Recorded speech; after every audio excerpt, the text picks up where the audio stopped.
చైతన్య ప్రసారం. నమస్కారం, మన ధర్మం కార్యక్రమానికి స్వాగతం. ముందుగా ఈటీవీ లైఫ్ ఆధ్యాత్మిక ఛానల్ ప్రేక్షకులందరికీ అట్ల తద్ది శుభాకాంక్షలు. ఇవాళ మన ధర్మం కార్యక్రమంలో మన ధర్మ సందేహాలని నివృత్తి చేసేందుకు మనతో పాటు ఉన్నారు ప్రముఖ ఆధ్యాత్మికవేత్త బ్రహ్మశ్రీ గడ్డమనుగు రామకృష్ణమూర్తి గారు. గురుగారు నమస్కారం. ఓం శ్రీమాత్రే నమః. గురుగారు, ఈరోజు మరి ఈ అట్ల తద్ది యొక్క విశిష్టత ఏంటో తెలియజేస్తారా? భారతీయ జీవన విధానంలో వైశిష్ట్యం ఏమిటి అంటే, పామరులకు సామాన్యులకు కూడా అద్భుతమైన ప్రయోజనాన్ని అందించడానికి అవసరమైనటువంటి విధి విధానాలన్నింటినీ ఋషులు మనకు తెలియజేశారు. వ్రతము, నోము, పూజ ఇవన్నీ కూడా గృహిణులు చాలా ఆసక్తితో చేసేటువంటి పూజాధికాలు. సామాజిక జీవనము, స్వప్రయోజనము రెండూ నెరవేరే విధంగా ఈ విధానాలు తెలియజేయబడతాయి. ఆశ్వయుజ బహుళ తదియ అట్ల తద్దిగా చెప్పబడుతుంది. ఒకరోజు ముందరే అద్భుతంగా ఇంటినంతా శుభ్రం చేసి, ఆ రోజు పాలతో చేసిన పొట్లకాయ కూర, గోంగూర, ముద్దపప్పు వీటిని ఆరగించి మరునాటి దాకా ఆహారాన్ని స్వీకరించాలి. సూర్యోదయం ముందరే నిద్రలేచి అభ్యంగన స్నానం చేసి 11 ముత్తైదువులను ఆహ్వానించి లలితా సహస్రనామాన్ని, అమ్మవారి అష్టకాన్ని పారాయణ చేసి వాయనాన్ని ముత్తైదువులకు అందిస్తారు. ఇస్తినమ్మ వాయనం అంటే పుచ్చుకుంటినమ్మ వాయనం అని ఆ వాయనం ఇచ్చే ప్రక్రియను రిజిస్టర్ చేస్తారు. తద్వారా వివాహము కావలసినటువంటి కన్యలకు ఉత్తమోత్తమైనటువంటి భర్త లభిస్తాడు అన్నది విశ్వాసం. విచిత్రం ఏమిటంటే, ఈ ఉత్సవాన్ని విదేశాలలో కూడా కొంచెం మార్పులతో వారు ఆచరిస్తూ ఉన్నారు. సామాజిక ప్రయోజనం ఏమిటి అంటే, వివాహం కావలసిన కన్య ఈ వ్రతాన్ని ఆచరించటం ద్వారా వచ్చిన ముత్తైదువులంతా ఆ అమ్మాయి సౌశల్యాన్ని, సుగుణాలను, దైవం పట్ల ఉన్న భక్తి ప్రపత్తులను గమనించి, ఒక అద్భుతమైన స్త్రీమూర్తి మీ వంశాన్ని అభివృద్ధి చేయటానికి అక్కడ పూజ చేస్తోంది, ఆ అమ్మాయిని వివాహం చేసుకున్నట్టయితే ఆమె గుణగణాల కారణంగా మీ వంశం వృద్ధి చెందుతుంది అని వచ్చిన ఈ 11 మంది ముత్తైదులు 11 చోట్ల చెప్తారు. ఈ విశ్వాసం దృఢంగా పెరగటం కోసం కథను వివరించింది శాస్త్రం. సునామా అనే రాజకుమారి అట్ల తద్ది యొక్క వైశిష్ట్యాన్ని గుర్తించి వ్రతాన్ని సంకల్పించి చంద్రోదయం అయ్యేదాకా ఆహారాన్ని స్వీకరించవద్దు, అది నియమం కనుక అలా ఉండాలని ప్రయత్నించింది. కానీ సుకుమారి అయిన ఆ రాజకుమారి అంతసేపు ఉండలేక స్పృహ తప్పి పడి, ఆ అమ్మాయి అన్నలంతా తను చాలా కఠినమైన నియమాలతో వ్రతం చేస్తోంది, ఉపవాసాన్ని వదిలితే కానీ ఆ అమ్మాయి లేవదు, తట్టుకోలేదు అని భావించి ఊరికి దూరంగా అరికె పంటను నిప్పు ద్వారా ప్రజ్వరింపజేసి ఆ ఎర్రటి బింబాన్ని చంద్రుడిగా అద్దంలో చూపిస్తూ చంద్రోదయం అయింది, ఆహారం స్వీకరించమంటూ సోదరికి తెలియజేశారు. సంతోషించి ఆహారాన్ని స్వీకరించింది. అద్భుతమైనటువంటి భర్త దొరుకుతాడని ఎదురు చూస్తూ ఉన్నది. తోటి స్నేహితురాళ్ళందరికీ మంచి సంబంధాలు వచ్చాయి, వివాహం అయింది. ఈ అమ్మాయికి మాత్రం కావటంలా. ఎందుకని ఆలోచించి అందరికీ వివాహం జరిగిందని తెలుసుకొని అది భరించలేక అరణ్యానికి బయలుదేరి అరణ్యంలో సంచరిస్తూ స్పృహ తప్పి పడిపోతే పార్వతీ పరమేశ్వరులు ప్రత్యక్షమై నీకు ఈ దుస్థితి రావటానికి కారణం ఆ వ్రతం రోజు చంద్రోదయానికి ముందరే నువ్వు ఆహారాన్ని స్వీకరించటము అని తెలియజేయగానే అన్నలు తన ఆరోగ్యం కోసం పడినటువంటి శ్రమను గుర్తించి వారిని క్షమించి మళ్ళీ ఈ వ్రతాన్ని నిర్వహించిన కారణాన అద్భుతమైన భర్త లభించాడు అని వ్రతకథ తెలియజేస్తారు. ఉపవసించటం అనేది వ్రతంలో ఒక భాగంగా ఎందుకు చెప్పబడుతుంది అంటే శరీరంలో ఉన్న దోషాలు ప్రక్షాళన అయి మానసిక శారీరక స్వస్థత చేకూరుతుంది. ఆధ్యాత్మిక ప్రయోజనము అనుకున్న కోరిక నెరవేరటం ఒక వంతైతే వ్రత విధి విధానాల వల్ల వాతావరణంలో ఉన్న మార్పులకు తట్టుకునే విధంగా శరీర దారుఢ్యము ఆలోచన విధానము సంస్కరింపబడటమే ఏ వ్రత ప్రయోజనమే. ఇలా వాతావరణంలో వచ్చే మార్పులకు అనుగుణంగా వ్రత విధానాలను తెలియజేసి వాటి వల్ల కలిగే ప్రయోజనాలను ప్రజాబాహుళ్యానికి అందించాలన్నదే ఋషుల యొక్క ఆలోచన. అందుకే ఈ ఆశ్వయుజ బహుళ తది అన్నాడు. అట్ల తద్ది ఉత్సవాన్ని జరుపుతూ ఇవ్వటాన్ని అలవాటు చేస్తూ వాయన రూపంలో ముత్తైదువులనందరినీ ఆహ్వానించి వారింట్లో ఉన్న పరిస్థితులను వారికి వివరిస్తూ అద్భుతమైన జీవనానికి అంకురార్పణ చేయటమే అట్ల తద్ది వ్రతంలోని అంతరార్థం. గురుగారు, బౌద్ధ మతం పుట్టింది భారతదేశంలోనే అయినా దాని ఉనికి ఇప్పుడు లేకపోవడానికి కారణం శంకర భగవత్పాదుల వారు అనే ఒక వాదన ఉంది. ఇది ఎంతవరకు వాస్తవం? నిజానికి బౌద్ధ మతాన్ని బుద్ధుడు స్థాపించలేదు. బుద్ధుడు కఠోరమైన తపస్సు చేసి దుఃఖానికి కారణం తృష్ణ, తృష్ణకు కారణం మాయ, మాయ పోవాలి అంటే నిర్వాణ సుఖాన్ని అందుకోవాలి అని ప్రతిపాదించాడు. డాక్టర్ సర్వేపల్లి రాధాకృష్ణన్ గారు Buddha never feel that he has announced A religion, he took birth as Hindu, died as Hindu అని అద్భుతమైన వ్యాఖ్యానం చేశారు. మరి బౌద్ధం ఎలా ఉనికిలోకి వచ్చింది అంటే ఆ సిద్ధాంతాన్ని తరువాత విశ్వాసం ఉన్న వాళ్ళంతా బౌద్ధంగా ప్రకటించారు. బౌద్ధ విజ్ఞానము హైందవ ఆలోచన విధానం నుంచి ఉద్భవించింది. అందుకే పునర్జన్మ మీద బౌద్ధంలో కూడా నమ్మకం ఉంటుంది. చింతన, యోగము ఈ రెండు బుద్ధుడు ప్రతిపాదించిన లక్షణాలే. నిరీశ్వర తత్వము, యజ్ఞయాగాదుల పట్ల నిరసన, ఈ రెండు భారతదేశంలో కర్మాచరణే ప్రాణవాయువుగా జీవించేటువంటి భారతీయుల పట్ల ఆ బౌద్ధ సిద్ధాంతం పట్ల కొత్త అనాసక్తిని కలుగజేసింది.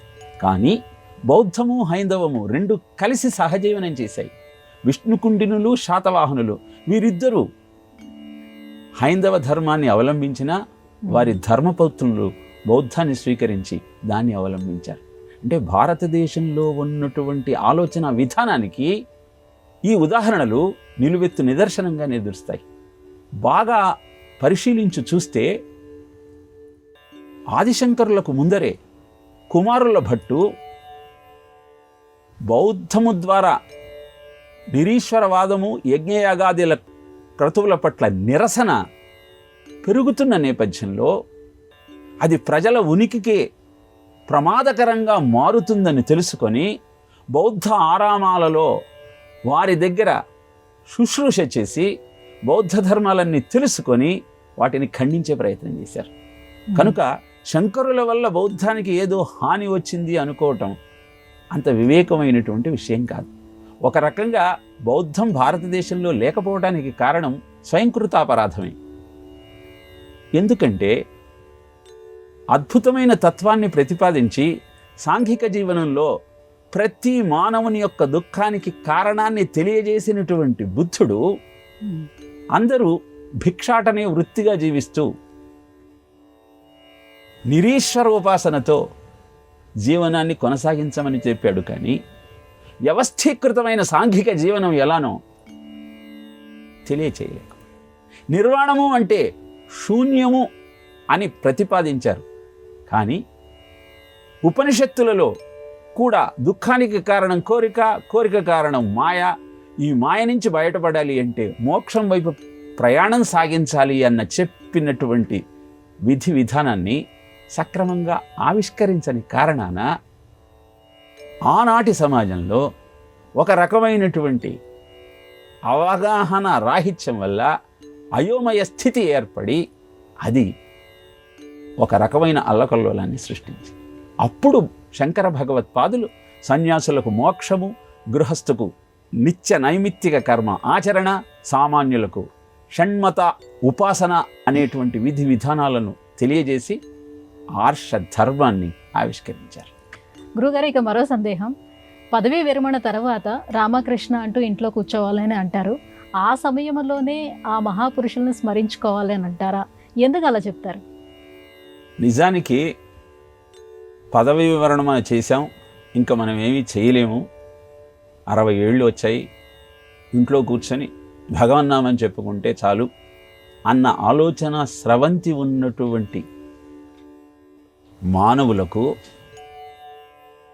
ధర్మాన్ని ఆచరించమని అర్జునునికి ప్రబోధించినటువంటి కృష్ణుడి నామాన్ని, ధర్మాన్ని ఆచరించి చూపి ధర్మాచరణ యొక్క వైశిష్ట్యాన్ని తెలియజేసిన రాముణ్ణి జ్ఞాపకం చేసుకుంటూ, జీవితము అంటే కేవలము నిరాశ నిస్పృహలతో ఉండటం కాదు, శక్తి సన్నగిల్లిందన్న భావనతో విశ్రాంతి తీసుకోవటం కాదు,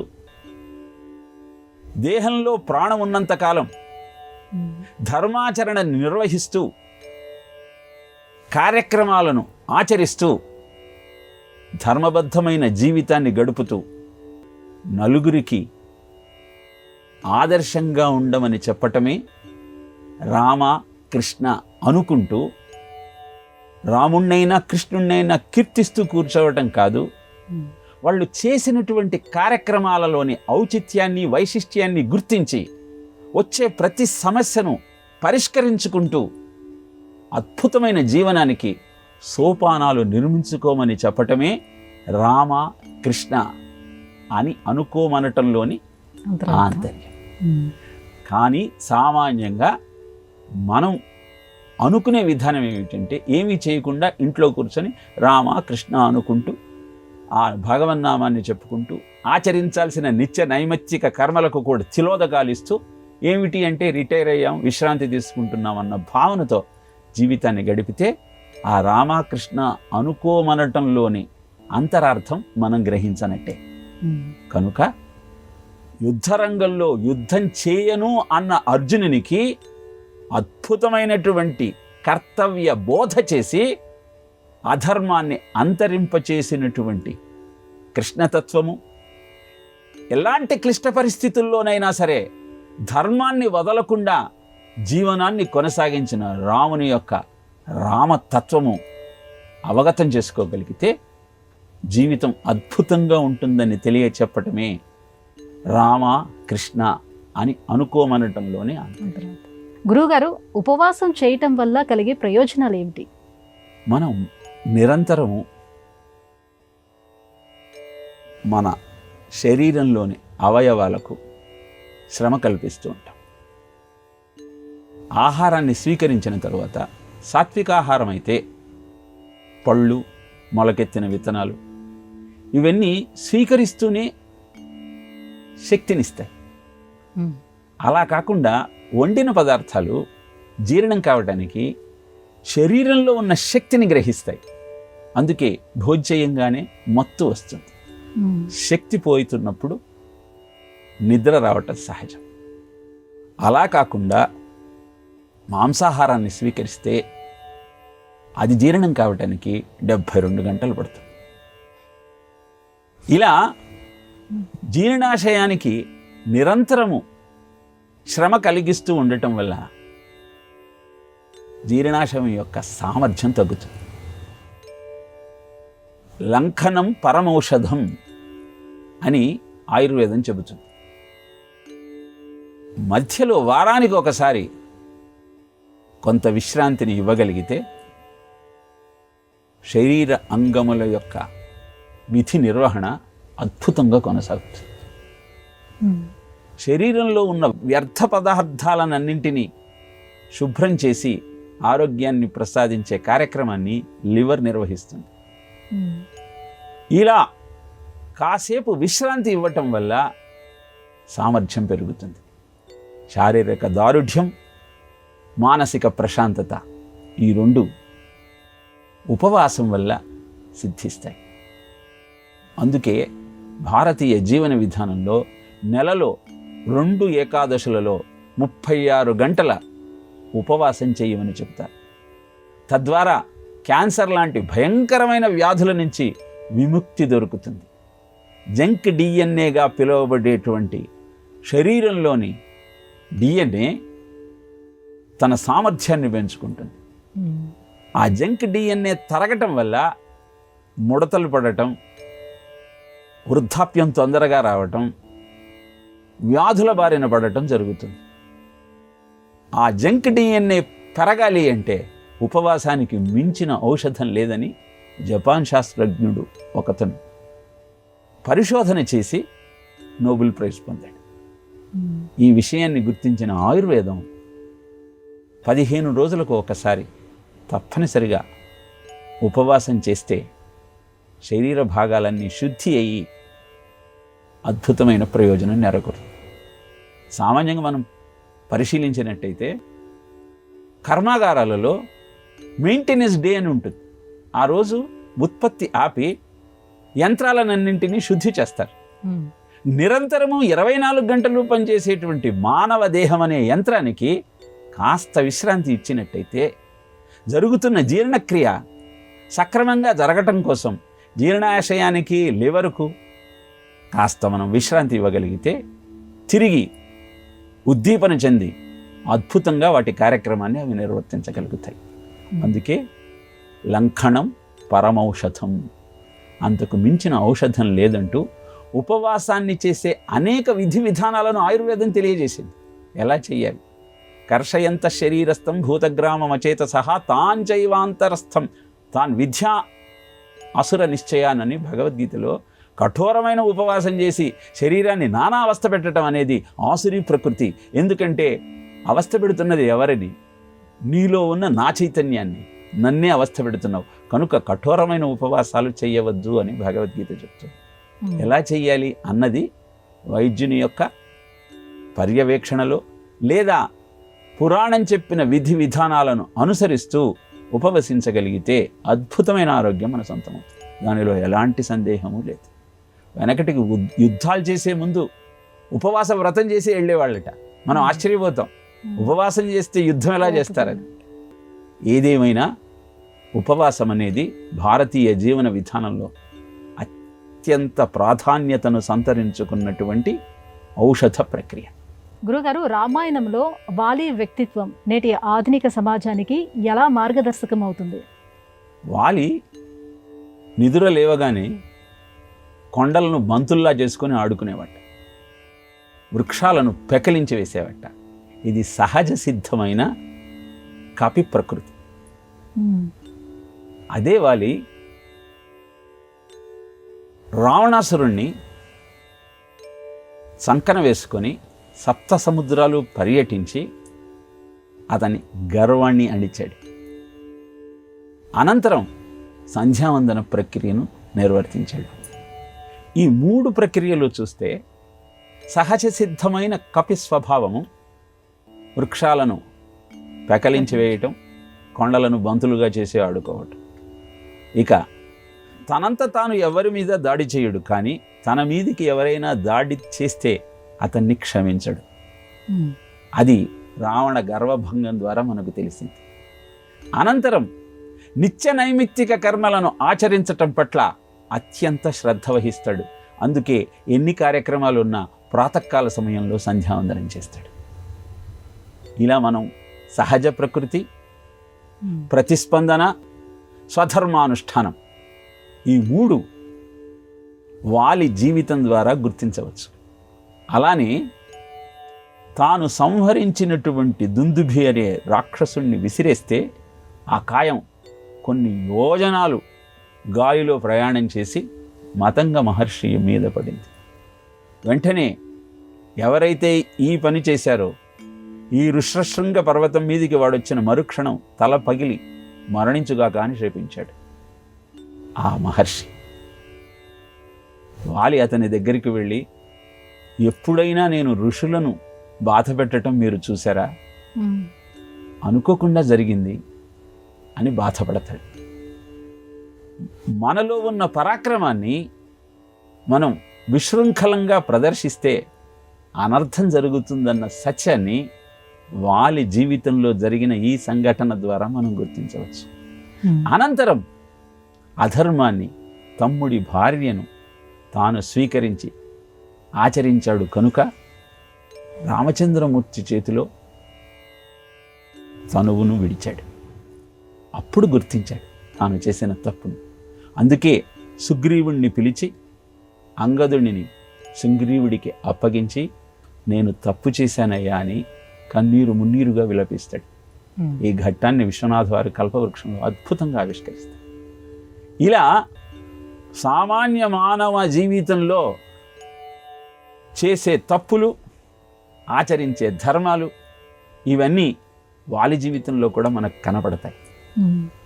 కనుక వాలి ఆచరించిన ధర్మాన్ని స్వీకరిద్దాం, చేసిన అధర్మాన్ని వదిలేద్దాం. తద్వారా ఆ వ్యక్తిత్వాన్ని ఆదర్శంగా చేసుకొని మన వ్యక్తిత్వాన్ని సంస్కరించుకునే ప్రయత్నం చేద్దాం. అదే రామాయణ కథాశ్రవణంలోని అంతరార్థం. ధర్మానికి నిలువెత్తు నిదర్శనమే రామచంద్రమూర్తి. ఆ రాముని గాథ వింటూ మన జీవిత పయనాన్ని సంస్కరించుకుంటూ అద్భుతమైన శ్రేయోపథానికి అంకురార్పణ చేద్దాం. గురువుగారు, శివకర్ణామృతం రచించిన భాగవతోత్తముడు ఎవరు? దీని యొక్క విశిష్టత ఏమిటి? మహాశివభక్తుడైన అప్పయ్య దీక్షితుల వారు 104 రచనలు చేశారు. దానిలో 60 మటుకు మనకిప్పుడు లభ్యమవుతుంది. శైవాద్వైతం అన్నటువంటి అద్భుతమైన సిద్ధాంతాన్ని ఆవిష్కరించిన వారు అప్పయ్య దీక్షితుల వారు. ఇది భగవద్ రామానుజాచార్యుల వారు ప్రతిపాదించిన విశిష్టాద్వైతానికి దగ్గరగా ఉంటుంది. శివుడైనా కేశవుడైనా ఆ పరమాత్మ స్వరూపాలు అన్న భావన ప్రకటిస్తూ శైవాద్వైతాన్ని విస్తరింపజేశారు. ఎంత గొప్ప శివభక్తుడంటే వెంకటాచలం వెళ్ళి వెంకటేశ్వర స్వామిని చూస్తూ, నాకు ఇక్కడ పరమశివుడే కనబడుతున్నాడు, లింగాకారమే కనబడుతుంది అని ప్రకటించారు. తాను ప్రతి క్షణము శివనామాన్ని జపిస్తూ శివతత్వాన్ని ఆచరించాలి అన్నటువంటి ఆలోచనతో ఉన్మత్త స్థితిలో కూడా శివనామం జపిస్తానా లేదా అని తెలుసుకోవటం కోసం ఉన్మత్తత కలిగేటువంటి పదార్థాన్ని స్వీకరించి ఆ ఉన్మత్తతలో తాను మాట్లాడే మాటలన్నీ గ్రంథస్థం చేయమని ఆత్మీయులకు చెప్పి, అనంతరం తాను శివనామాన్నే జపిస్తున్నానన్న సత్యాన్ని తెలుసుకుని మురిసిపోయిన మహాశివభక్తుడు అప్పయ్య దీక్షితుల వారు. మహాయోగి. విపరీతమైన కడుపు నొప్పితో బాధపడుతూ ఉండేవారు. ధ్యానం చేసేటప్పుడు ఈ బాధ తన ధ్యానాన్ని సరిగా నిలపటం లేదని తెలిసి ముందర ఒక తుండుగుడ్డ పెట్టుకొని ధ్యానం చేస్తూ ఉంటే ఆ తుండుగుడ్డ గాలిలో లేస్తూ ఉండేది. ఏమిటని శిష్యులు ప్రశ్నిస్తే, యోగ బలంతో నా బాధను ఆ తుండుగుడ్డలోకి పంపించి నేను ధ్యానం చేసుకున్నాను అని తెలియజేశారు. ఇలా యోగం ద్వారా అద్భుతాలను ఆవిష్కరించవచ్చన్న సత్యాన్ని ప్రపంచానికి తెలియజేసినటువంటి మహాసాధకుడు అప్పయ్య దీక్షితుల వారు. ఇది సాధ్యమా అని మనకు అనిపిస్తుంది. ఆదిభట్ల నారాయణదాసు గారు కూడా తన మనోరాలికి వచ్చినటువంటి వ్యాధిని తాను స్వీకరించి తన యోగ బలంతో ఆ అమ్మాయిని రక్షించిన వైనాన్ని చూస్తే యోగము భారతీయ జీవన విధానంలో ఎంత అద్భుతమైన పాత్రను పోషించిందో మనకు అర్థమవుతుంది. కావలసినదల్లా అద్భుతమైన పూనికతో ఆ విధి విధానాలను ఆచరిస్తూ భగవద్భక్తితో ఆ స్తోత్ర పఠనంతో ఆ దైవాన్ని ఆవాహన చేయగలిగితే ప్రాపంచికమైనటువంటి క్లేశాల నుంచి తప్పించుకొని భౌతిక సుఖాలను అందుకోవటం పెద్ద విశేషమేమీ కాదు. ఈ మహానుభావుల చరిత్ర నుంచి మనం గమనించాల్సిన సత్యం ఇదే. అలా అద్భుతమైనటువంటి శివ కరుణామృతాన్ని ప్రపంచానికి అందించినటువంటి మహానుభావుడు అప్పయ్య దీక్షితుల వారు. గురుగారు, ఇవాళ మన ధర్మం కార్యక్రమంలో మాకు వచ్చినటువంటి ఈ ధర్మ సందేహాలన్నీ కూడా నివృత్తి చేసినందుకు ధన్యవాదాలండి. కృష్ణార్పణం. ఇది ఇవాళ మన ధర్మం కార్యక్రమం. రేపు మన ధర్మం కార్యక్రమంలో మళ్ళీ కలుసుకుందాం. నమస్కారం. ఈ కార్యక్రమాన్ని తిరిగి చూడాలనుకుంటే www.youtube.com/ETV Life Spiritual లో చూడవచ్చు.